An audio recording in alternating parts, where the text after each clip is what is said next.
안녕하세요. 사연 있는 사람들입니다. 특수부대 교관 출신. 할아버지를 만나게 된 조폭에게 벌어지는 감동적인 이야기를 시작합니다. 희미한 새벽빛이 좁은 창문을 통해 주방으로 스며들었습니다. 박진수는 이미 2시간 전부터 깨어 있었죠. 56세의 나이에도 그의 생체 시계는 여전히 군 시절 습관을 고수하고 있었습니다. 새벽 4시 30분, 단 1분의 오차도 없이 눈을 뜨는 그의 일상이었어요. 국밥집 진순에는 아침 7시부터 문을 열었지만 진정한 준비는 훨씬 전부터 시작됐습니다. 오늘도 뼈국물이 잘 우러나는군. 오후 2시 점심 장사가 한창 마무리될 때쯤이었습니다. 박진수는 설거지를 하며 오후 준비를 하고 있었어요. 문득 가게 안에 웅성거림이 멈추는 느낌이 들었죠. 그는 고개를 들었습니다. 검은 정장을 입은 3명의 남자가 입구에 서 있었어요. 중앙에 선 남자의 얼굴에는 길고 얇은 흉터가 눈 밑에서부터 입가까지 이어져 있었습니다. 여기가 소문난 진순의 국밥집이군. 흉터 남자는 주변을 둘러보며 말했습니다. 그의 목소리는 부드러웠지만 어딘가 날카로운 면도날 같은 느낌이 있었죠. 남아있던 손님들은 눈치를 보며 조용히 자리를 떴습니다. 무엇을 도와드릴까요? 박진수는 차분하게 물었어요. 그의 직감은 이미 이들이 단순한 손님이 아니라는 것을 알려주고 있었습니다. 자기소개가 늦었군요. 저는 천산파의 강민호라고 합니다. 이 지역을 담당하게 되었어요. 강민호는 명함 한 장을 카운터 위에 놓았습니다. 박진수는 그것을 바라보기만 했어요. 명함에는 천산파 지역 담당관 강민호라고 적혀 있었습니다. 특별히 담당할 일이 있나요? 박진수의 목소리는 여전히 차분했지만 그의 손은 무의식적으로 주방칼 근처로 움직였습니다. 20년 전 그가 특수부대에 있을 때 터득한 본능적인 행동이었죠. 강민호는 웃음을 지었어요. 요즘 이 동네가 좀 위험해졌다고 들었습니다. 저희 천산파에서 상가 보호 서비스를 제공하고 있어요. 월 30만 원이면 어떤 문제도 생기지 않도록 보장해 드리죠. 박진수는 잠시 침묵했습니다. 그는 광주로 이사 오기 전에 이런 상황에 대해 들은 적이 있었어요. 보호비라는 이름의 갈취. 그것은 단순한 돈의 문제가 아니라 원칙의 문제였습니다. 제 가게는 보호가 필요 없습니다. 나가주시죠. 강민호의 얼굴에서 미소가 사라졌어요. 생각을 다시 한번 해보시는 게 좋을 겁니다. 이 동네에서 저희 서비스를 거절한 가게들에 무슨 일이 있었는지 아십니까? 알 필요가 없습니다. 제 대답은 변하지 않아요. 두 사람의 눈이 마주쳤습니다. 긴장감이 공기 중에 감돌았죠. 강민호는 한숨을 쉬며 고개를 저었어요. 일주일 드리겠습니다. 현명한 결정을 내리시길 바랍니다.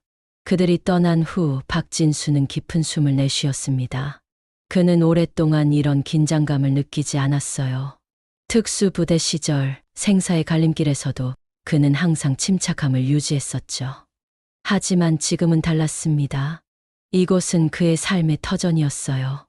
그가 평화를 찾은 곳. 진수 아저씨, 괜찮으세요?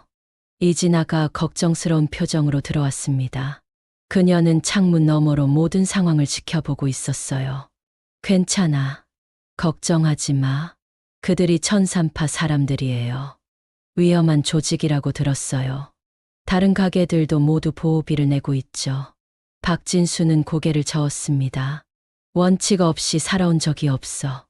지금 시작할 생각도 없고. 이진아는 걱정스러운 표정을 감추지 못했어요. 하지만 그들은 정말 위험해요. 지난달에는 거절한 전자상가가 모두 불탔다는 소문도 있어요. 소문은 소문일 뿐이야. 내가 두려워하면서 살아야 할 이유가 없어. 박진수의 목소리에는 확신이 있었습니다. 하지만 그날 밤 그는 오랜만에 잠을 설쳤어요. 그의 생각은 과거로 돌아갔습니다. 특수부대 시절 그는 항상 원칙을 따랐죠. 때로는 그 원칙이 그와 동료들의 목숨을 구했고 때로는 그들을 더 큰 위험에 빠뜨리기도 했습니다. 하지만 그것이 그가 아는 유일한 삶의 방식이었어요. 창밖으로 비가 내리기 시작했습니다. 빗소리와 함께 박진수의 마음속에서는 한 가지 결심이 단단히 자리 잡고 있었죠. 그는 물러서지 않을 것입니다. 그게 어떤 결과를 가져오든 그는 자신의 원칙을 지킬 것이었어요. 박진수는 큰 솥에서 올라오는 하얀 김을 바라보며 중얼거렸습니다. 뼈국물을 끓이는 과정은 그에게 명상과도 같았어요. 천천히 인내심을 가지고 그리고 정확한 시간 관리. 마치 특수부대에서 미션을 수행하던 시절과 다르지 않았습니다. 단지 지금은 총 대신 국자를 들고 있을 뿐이죠. 진수 아저씨, 오늘도 일찍 시작하셨네요. 문을 열고 들어온 이진아가 환한 미소로 인사했습니다. 30세의 이진아는 옆 건물에서 작은 커피숍을 운영하고 있었어요. 그녀의 커피숍 모닝브루는 진순의 국밥과 함께 이 오래된 상가의 새로운 활력소였습니다. 아침부터 커피 한 잔 갖다 주러 왔어. 아메리카노 진하게, 맞죠? 이진아는 테이크아웃 컵을 건네며 말했어요. 박진수는 고개를 끄덕이며 감사의 미소를 지었습니다. 말은 적지만 그의 눈빛은 따뜻했죠. 이것이 그들의 일상적인 아침 의식이었습니다. 무료는 아니었지만 돈을 받는 것을 거부한 지 오래였어요. 이번 주말에 어머님 산소에 다녀오려고 하는데 토요일 오전에 가게 좀 봐주실 수 있으세요? 박진수는 묵묵히 고개를 끄덕였습니다. 걱정 말고 다녀와요. 손님들에게 진아가 직접 만든 커피라고 하면 안 되겠지만 이진아는 웃음을 터뜨렸어요. 아저씨가 커피를 만들면 손님들이 다 도망갈 거예요.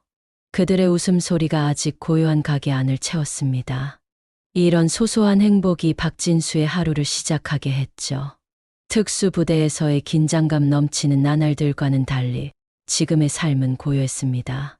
그리고 그는 이 평화로운 일상에 감사했어요. 오전 8시 첫 손님들이 들어오기 시작했습니다. 대부분 단골 손님들이었죠. 건설 현장에서 일하는 노동자들, 인근 사무실의 직장인들, 그리고 가끔 이 지역을 지나가는 여행객들. 박진수는 모든 사람에게 똑같은 정성으로 국밥을 내었습니다. 그의 국밥은 단순한 음식이 아니라 정성과 원칙이 담긴 결과물이었어요. 진수 씨, 오늘 국밥도 역시 일품입니다. 장기수 할아버지는 매일 아침 8시 30분에 정확히 나타나는 단골이었죠. 80세의 나이에도 그는 하루도 빠짐없이 진순의 국밥으로 아침을 시작했습니다. 감사합니다. 오늘은 뼈를 조금 더 고아서 국물이 진합니다. 박진수는 짧게 대답했지만 그의 눈에는 자부심이 엿보였어요. 이렇게 평화로운 일상이 계속되기를 바랐습니다. 하지만 세상은 언제나 그렇게 순탄하게 흘러가지 않았죠. 특히 이 광주의 작은 상가 거리에서는요. 일주일이 빠르게 지나갔습니다. 박진수는 여느 때와 다름없이 국밥집을 운영했어요. 표면적으로는 모든 것이 평온했지만 그의 내면에는 긴장감이 감돌고 있었죠. 약속된 일주일이 지났지만 천산파 사람들은 나타나지 않았습니다.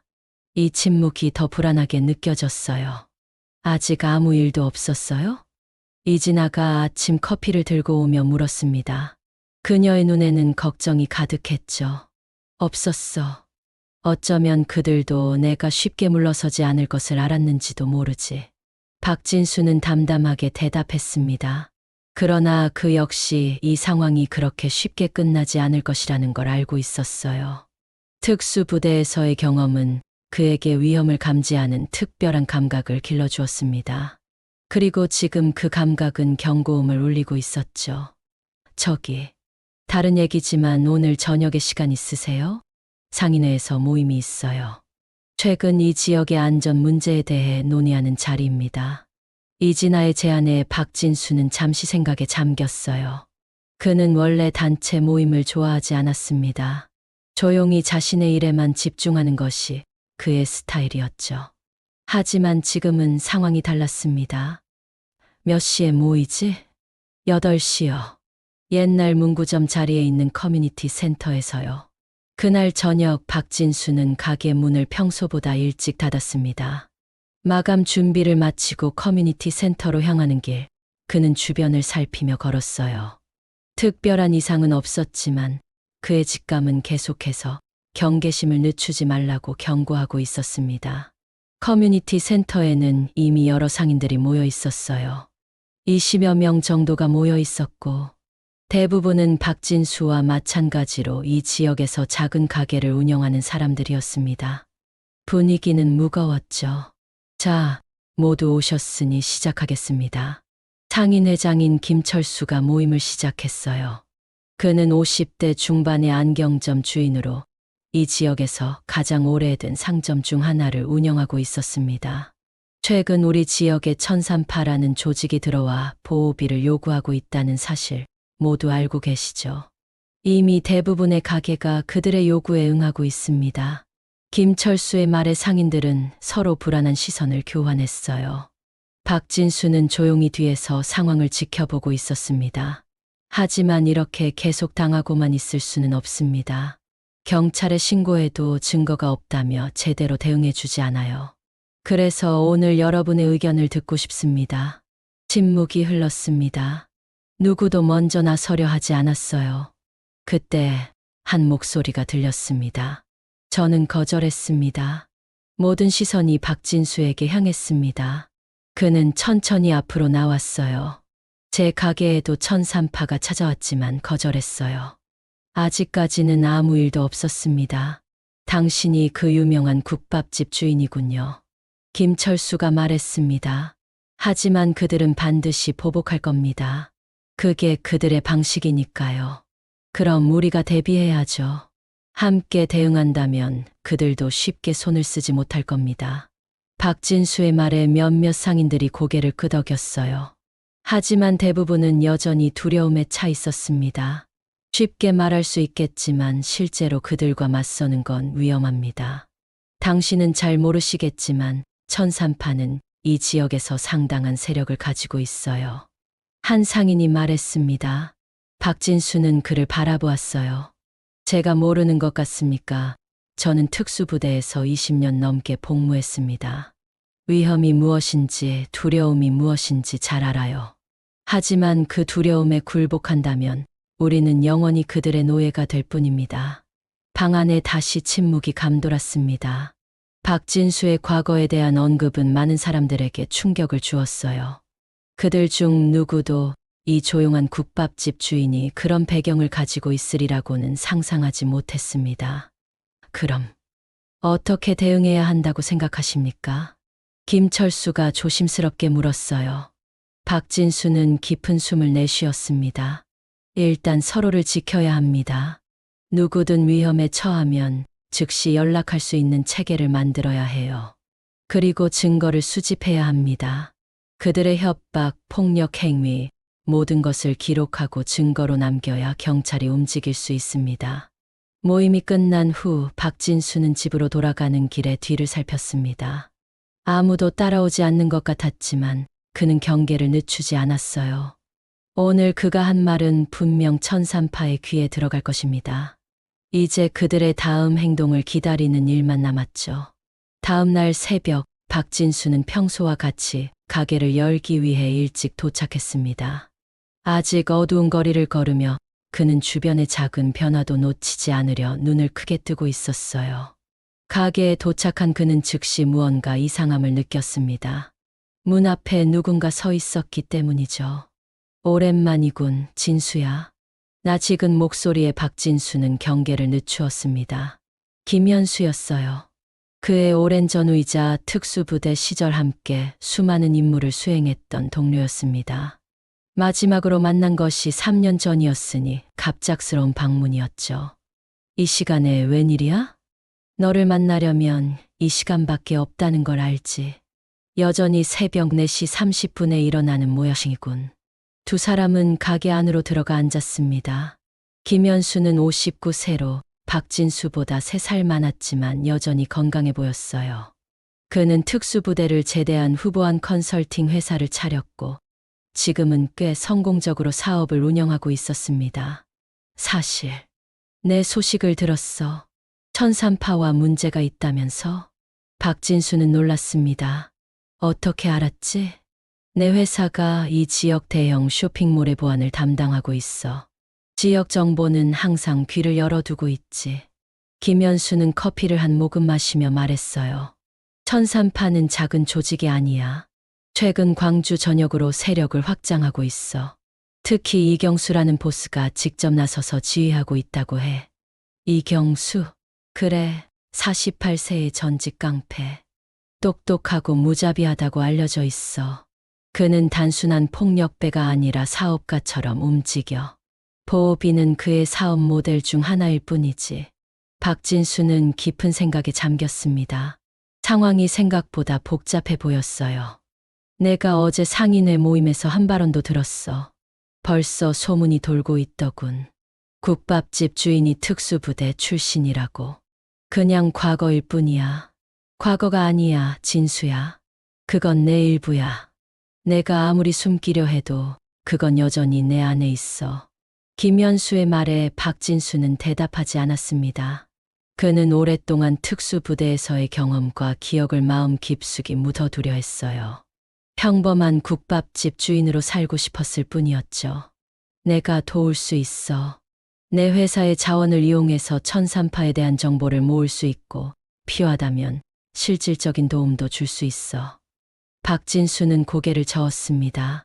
고맙지만 내 문제는 내가 해결할 거야. 다른 사람을 위험에 빠뜨리고 싶지 않아. 항상 그랬지. 모든 책임을 혼자 짊어지려고. 김연수는 한숨을 쉬었어요. 하지만 이번엔 달라. 이건 단순한 싸움이 아니야. 천산파는 조직적이고 자원도 많아. 혼자서는 감당하기 어려울 거야. 그때 가게 밖에서 유리가 깨지는 소리가 들렸습니다. 두 사람은 즉시 긴장했죠.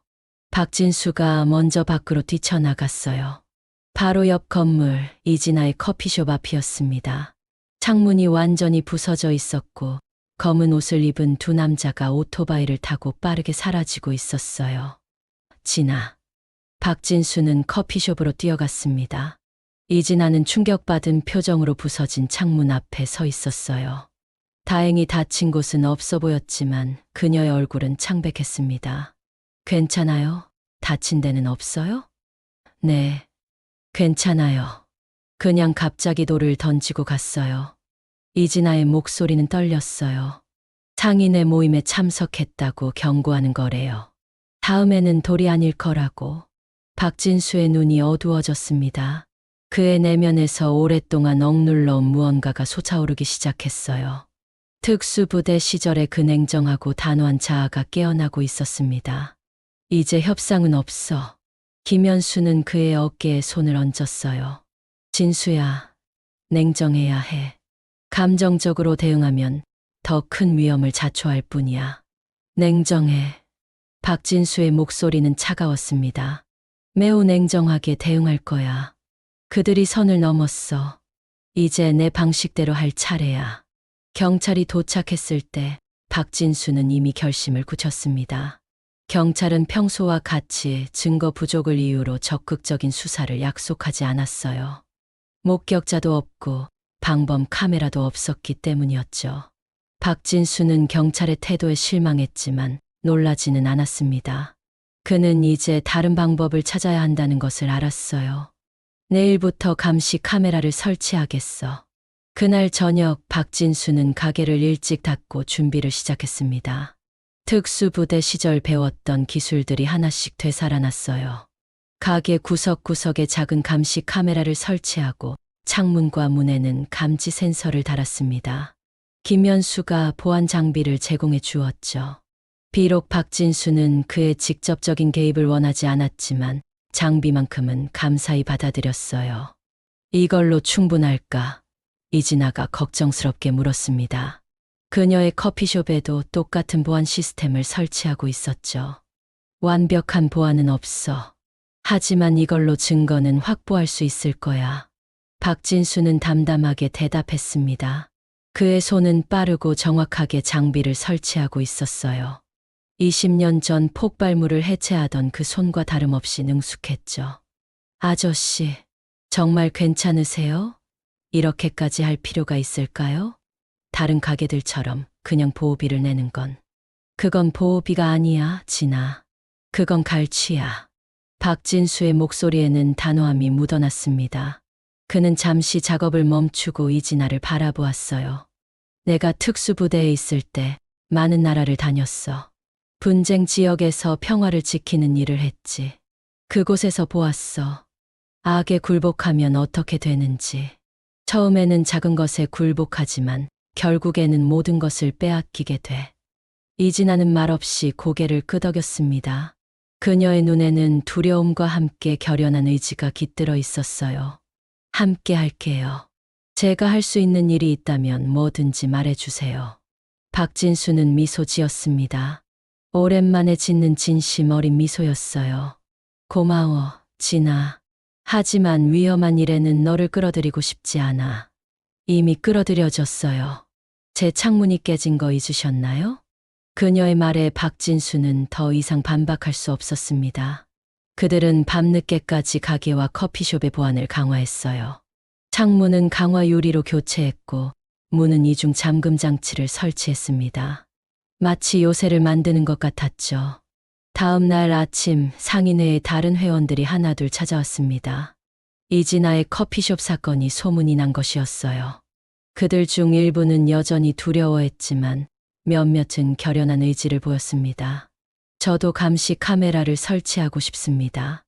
안경점 주인 김철수가 말했어요. 그의 목소리에는 떨림이 있었지만 눈빛은 단단했습니다. 저도요. 서점 주인 박미영도 동참했습니다. 서서히 하나둘씩 상인들이 함께하기로 결심했어요. 그들은 더 이상 혼자가 아니었습니다. 그날 오후 예상대로 천산파의 강민호가 다시 찾아왔습니다. 이번에는 그의 뒤로 5명의 남자들이 더 있었어요. 그들의 표정은 이전보다 더 위협적이었습니다. 생각해 보셨습니까, 박 사장님? 강민호의 목소리는 여전히 공손했지만 그 아래에 깔린 위협은 더욱 명확해졌습니다. 가게 안에는 손님이 없었죠. 점심시간이 지나 한가한 시간이었어요. 네, 생각해봤습니다. 박진수는 차분하게 대답했습니다. 그의 자세는 여전히 편안해 보였지만 눈은 방문자 모두를 정확히 파악하고 있었어요. 예전처럼 상황을 분석하고 필요하다면 즉시 대응할 준비가 되어 있었습니다. 그래서 결정은? 거절합니다. 강민호의 얼굴에서 미소가 사라졌습니다. 그는 천천히 카운터 쪽으로 다가왔어요. 어제 옆 커피숍의 일은 들으셨을 텐데요. 그건 경고였습니다. 다음번에는 더 심각한 일이 벌어질 수 있어요. 위협하시는 겁니까? 현실을 알려드리는 겁니다. 두 사람의 시선이 공중에서 부딪혔습니다. 긴장감이 공기를 가득 채웠어요. 그때 옆에서 누군가 문을 열고 들어왔습니다. 김철수와 다른 상인의 회원들이었어요. 무슨 일 있습니까, 박 사장님? 김철수가 물었습니다. 그의 뒤로 10명 가까운 상인들이 서 있었어요. 강민호는 잠시 당황한 듯 보였지만 곧 표정을 가다듬었습니다. 사적인 대화 중이었습니다만 이 가게는 우리 상인회의 소중한 회원입니다. 박 사장님에게 문제가 생기면 우리 모두의 문제죠. 김철수의 목소리에는 떨림이 없었어요.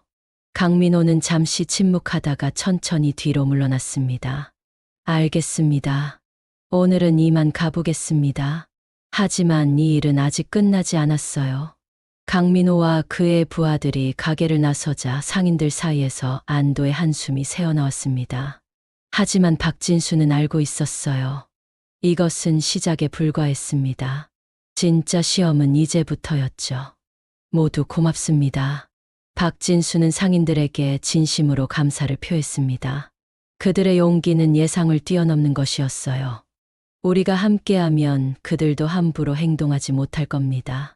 김철수의 말에 모두가 동의했지만 그들의 눈빛에는 여전히 불안감이 서려 있었습니다. 박진수는 그것을 놓치지 않았어요. 그는 더 철저한 준비가 필요하다는 것을 깨달았습니다. 그날 밤 박진수는 집으로 돌아가는 대신 가게에 남았습니다. 그는 뒷방에 간이 침대를 마련하고 잠을 청했어요. 하지만 깊은 잠에 들지는 못했습니다. 옛군 시절처럼 반쯤 깬 상태로 주변의 작은 소리에도 즉시 반응할 준비가 되어 있었죠. 새벽 2시경 그의 예감은 적중했습니다. 가벼운 발소리가 가게 주변에서 들려왔어요. 박진수는 즉시 완전히 깨어났고 소리 없이 몸을 일으켰습니다. 감시 카메라 모니터를 확인하자 검은 옷을 입은 3명의 남자가 가게 주변을 맴돌고 있었죠. 예상대로군. 박진수는 마음속으로 중얼거렸습니다. 그는 조용히 뒷문으로 나가 그림자 속에 몸을 숨겼어요. 3명의 남자들은 이제 가게 앞에 모여 있었습니다. 그중 한 명이 손에 작은 물체를 들고 있었죠. 화염병처럼 보였습니다. 순간 박진수의 몸은 본능적으로 반응했어요. 20년간의 특수부대 훈련이 그의 혈관을 타고 흘렀습니다.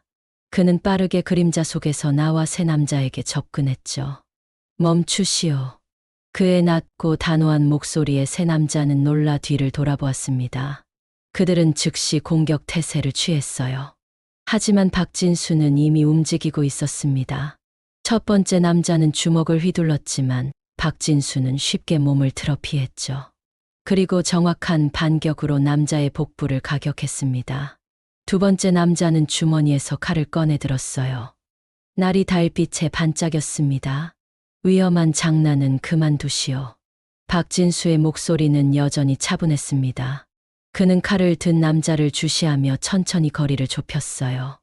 남자가 칼을 휘두르자 박진수는 정확한 타이밍에 손목을 잡아 비틀었습니다. 짧은 비명과 함께 칼이 땅에 떨어졌어요. 3번째 남자는 화염병을 들고 있었습니다. 그는 잠시 망설이다가 병을 가게 창문을 향해 던졌어요. 하지만 박진수는 이미 예상하고 있었습니다. 그는 빠르게 몸을 날려 공중에서 화염병을 잡아냈죠. 이건 범죄 행위입니다. 경찰에 신고할 테니 가만히 있으시오. 그러나 3 남자는 이미 도망치기 시작했어요. 박진수는 그들을 쫓는 대신 화염병을 안전하게 내려놓고 휴대폰을 꺼내 경찰에 신고했습니다. 이번에는 확실한 증거가 있었죠. 감시 카메라가 모든 상황을 녹화하고 있었으니까요. 경찰이 도착했을 때 박진수는 침착하게 상황을 설명했습니다. 감시 카메라 영상도 함께 제공했어요. 경찰관들은 이번에는 훨씬 진지하게 사건을 다루었습니다. 이 영상은 중요한 증거가 될 겁니다. 경찰관 장민호가 말했어요. 그는 40대 초반으로 보이는 베테랑 경찰이었습니다. 천산파의 활동에 대해 여러 신고가 들어오고 있지만 증거가 부족해 제대로 된 수사를 하지 못하고 있었어요. 이 영상은 큰 도움이 될 겁니다. 그들이 다시 올 겁니다. 박진수는 냉정하게 말했습니다. 그는 이런 조직의 운영 방식을 잘 알고 있었어요. 첫 번째 시도가 실패했다고 포기하지는 않을 것입니다. 보호를 제공해 드릴 수 있지만 인력이 제한적입니다. 장민호의 말에 박진수는 고개를 저었어요. 제가 알아서 하겠습니다. 아침이 밝아오자 소문은 빠르게 퍼졌습니다. 전 특수부대 군인이 천산파 조직원 셋을 물리쳤다는 이야기가 상가 전체에 퍼졌어요. 사람들은 반신반의하며 박진수의 가게를 지나갔습니다. 이진아는 아침 일찍 달려왔습니다.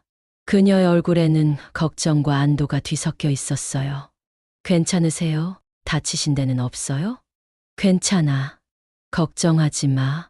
박진수는 평소와 다름없이 국밥을 준비하고 있었습니다. 하지만 그의 내면에서는 무언가가 변하고 있었어요. 오랫동안 억눌러 왔던 특수부대 군인으로서의 정체성이 다시 깨어나고 있었습니다. 그날 오후 상인회 회원들이 다시 모였습니다. 이번에는 훨씬 많은 사람들이 참석했어요. 그들의 눈에는 두려움 대신 희망의 불빛이 깃들어 있었습니다. 박 사장님, 우리를 도와주세요. 김철수가 대표로 나서서 말했습니다. 우리도 더 이상 천산파에게 굴복하고 싶지 않습니다. 함께 맞서 싸우고 싶어요. 박진수는 묵묵히 그들을 바라보았습니다. 그는 이것이 단순한 개인적 문제가 아니라는 것을 알고 있었어요. 이제 이것은 공동체의 문제였고 그는 이 공동체의 일원이었습니다. 그들은 더 강하게 나올 겁니다. 우리도 더 강하게 맞설 준비가 되어 있습니다. 김철수의 대답에 다른 상인들도 고개를 끄덕였어요. 박진수는 깊은 숨을 내쉬었습니다. 그는 결심했죠. 이제 더 이상 과거를 숨기지 않고 자신의 능력을 이 공동체를 위해 사용할 때였습니다. 좋습니다. 함께 준비합시다. 다음 날부터 박진수는 상인들에게 기본적인 자기방어법과 보안 시스템 설치 방법을 가르쳤습니다. 그의 지도 아래 상가 전체가 하나의 요새처럼 변해갔어요. 감시 카메라는 서로 연결되어 사각지대 없이 모든 영역을 커버했고 비상벨 시스템도 구축되었습니다. 천산파는 사흘 동안 나타나지 않았어요. 하지만 박진수는 그들이 더 큰 계획을 세우고 있다는 것을 알고 있었습니다. 폭풍 전의 고요함처럼 이 침묵은 오히려 더 위험한 징조였죠. 넷째 날 밤 예상대로 천산파가 움직였습니다. 하지만 이번에는 그들의 접근 방식이 달랐어요. 개별 가게를 공격하는 대신 15명 정도의 인원이 한꺼번에 상가를 둘러쌌습니다. 그들은 모두 검은 옷을 입고 얼굴을 가리고 있었죠. 비상벨이 울리자 상인들은 미리 계획한 대로 움직였습니다. 모두 가게 문을 잠그고 안전한 곳으로 피신했어요. 박진수는 상가 중앙의 커뮤니티 센터로 빠르게 이동했습니다. 그곳은 임시 지휘본부로 설정해둔 곳이었죠. 모두 안전하게 대피했습니까? 박진수가 통신 장치를 통해 물었습니다. 하나둘 안전 확인 메시지가 들어왔어요. 김현수가 제공한 통신 장비 덕분에 모든 상인이 실시간으로 소통할 수 있었습니다. 경찰에 신고했습니다. 5분 안에 도착한다고 합니다. 김철수의 목소리가 들려왔어요. 하지만 박진수는 그 시간이 너무 길다는 것을 알고 있었습니다. 그때 창문이 깨지는 소리가 여러 곳에서 들려왔어요. 그들이 가게를 공격하기 시작했습니다. 한 상인의 다급한 목소리가 통신기를 통해 전해졌습니다. 박진수는 즉시 결단을 내렸어요. 그는 더 이상 숨어 있을 수 없었습니다. 모두 안전하게 있으세요. 내가 시간을 벌겠습니다. 그는 커뮤니티 센터를 나섰습니다. 밖에는 이미 혼란이 펼쳐지고 있었어요. 천산파 조직원들은 체계적으로 가게들을 파손하고 있었습니다. 그들의 행동은 무질서한 폭력이 아니라 계획된 위협이었죠. 박진수는 그림자 속에서 빠르게 움직였습니다. 그는 첫 번째 그룹의 접근의 소리 없이 2명의 조직원을 무력화시켰어요. 그의 움직임은 날카롭고 정확했습니다. 특수부대에서 연마한 기술들이 완벽하게 발휘되고 있었죠. 누구야? 한 조직원이 소리쳤지만 박진수는 이미 다음 목표로 이동하고 있었습니다. 그는 혼자서 천산파 조직원들 사이에 혼란을 일으키기 시작했어요. 그들은 서로를 의심하기 시작했고 일부는 겁에 질려 도망치기 시작했습니다. 그때 한 조직원이 박진수를 발견하고 소리쳤어요. 저기다, 잡아. 3명의 조직원이 동시에 박진수에게 달려들었습니다. 그는 침착하게 그들을 맞이했어요. 첫 번째 공격자의 주먹을 피한 후 정확한 반격으로 그를 쓰러뜨렸습니다. 두 번째 조직원이 쇠파이프를 휘두르자 박진수는 몸을 낮추고 그의 균형을 무너뜨렸어요. 세 번째 조직원은 칼을 들고 있었는데 박진수는 그의 손목을 잡아 비틀어 무장을 해제시켰습니다. 이봐, 노인네, 잘도 간섭이군. 새로운 목소리가 들려왔어요. 박진수는 뒤를 돌아보았습니다. 그곳에는 강민호가 서 있었죠. 그의 옆에는 훨씬 더 강인해 보이는 남자가 있었습니다. 그는 다른 조직원들과는 다른 분위기를 풍겼어요. 더 위험하고 더 치명적인 느낌이었습니다. 이경수님, 저 사람이 바로 말씀드렸던 국밥집 주인입니다. 강민호의 말에 박진수는 눈을 가늘게 떴습니다. 이경수, 천산파의 보스가 직접 나타난 것이었어요.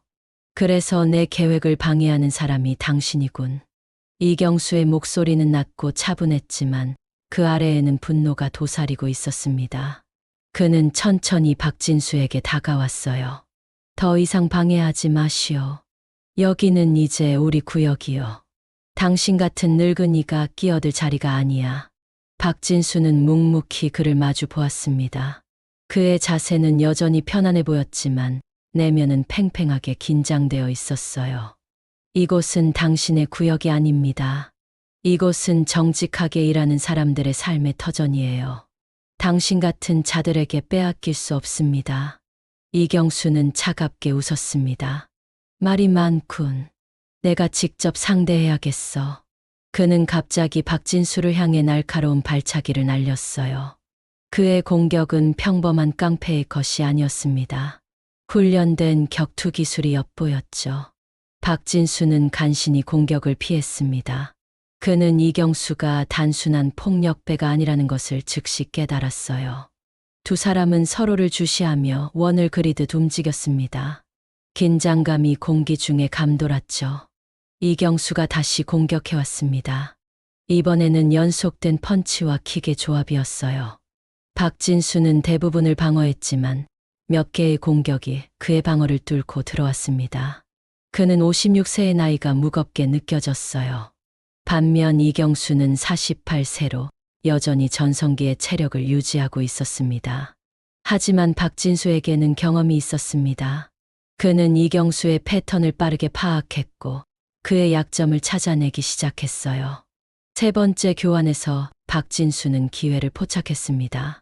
이경수의 공격을 피한 후 그는 정확한 타이밍에 강력한 반격을 가했어요. 그의 주먹이 이경수의 복부에 꽂혔습니다. 이경수가 잠시 균형을 잃었을 때 멀리서 경찰 사이렌 소리가 들려왔습니다. 시간이 다 되었다는 신호였어요. 이건 끝난 게 아니야. 이경수는 분노에 차서 외쳤습니다. 그는 자신의 부하들에게 신호를 보냈고 천산파 조직원들은 빠르게 후퇴하기 시작했어요. 경찰이 도착했을 때 상가는 엉망이 되어 있었습니다. 깨진 유리와 부서진 간판들이 여기저기 흩어져 있었어요. 하지만 다행히도 심각한 인명피해는 없었습니다. 박진수의 빠른 대응이 더 큰 피해를 막은 것이었죠. 정말 대단하십니다. 김철수가 박진수에게 다가와 말했습니다. 그의 눈에는 경외감이 깃들어 있었어요. 혼자서 그들을 모두 상대하시다니. 박진수는 천천히 고개를 저었습니다. 혼자가 아니었어요. 우리 모두가 함께했죠. 그의 말에 다른 상인들도 고개를 끄덕였습니다. 그들의 단합된 대응이 없었다면 오늘 밤의 결과는 달랐을 것이었어요. 하지만 이건 끝이 아닙니다. 박진수는 진지하게 말을 이었습니다. 그들은 더 강하게 돌아올 거예요. 우리도 더 철저히 준비해야 합니다. 다음 날 아침 상가는 일찍부터 분주했습니다. 상인들은 함께 모여 어젯밤의 피해를 복구하기 시작했어요. 깨진 유리창은 임시로 합판으로 막았고 부서진 간판들은 새 것으로 교체하기 위해 측정 중이었습니다. 놀랍게도 분위기는 침울하지 않았어요. 오히려 희망과 연대감이 느껴졌습니다. 진수 씨, 커피 한 잔 마시고 가요. 이진아가 박진수에게 다가와 말했습니다. 그녀의 커피숍도 약간의 피해를 입었지만 그녀는 여전히 밝은 미소를 짓고 있었어요. 박진수는 고개를 끄덕이며 그녀를 따라갔습니다. 어젯밤 정말 대단했어요. 모두가 아저씨 이야기를 하고 있습니다. 박진수는 부끄러운 듯 고개를 저었어요. 그냥 해야 할 일을 했을 뿐이야. 아니에요.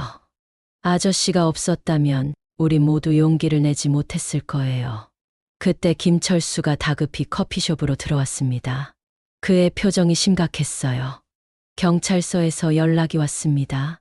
어젯밤에 체포된 천산파 조직원들이 모두 풀려났대요. 뭐라고요? 이진아가 놀라서 물었습니다. 박진수는 침착하게 커피를 마시며 고개를 끄덕였어요. 예상했던 일입니다. 그들에게는 변호사와 보석금을 낼 능력이 있죠.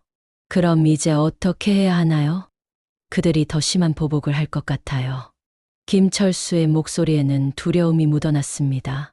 박진수는 잠시 생각에 잠겼어요.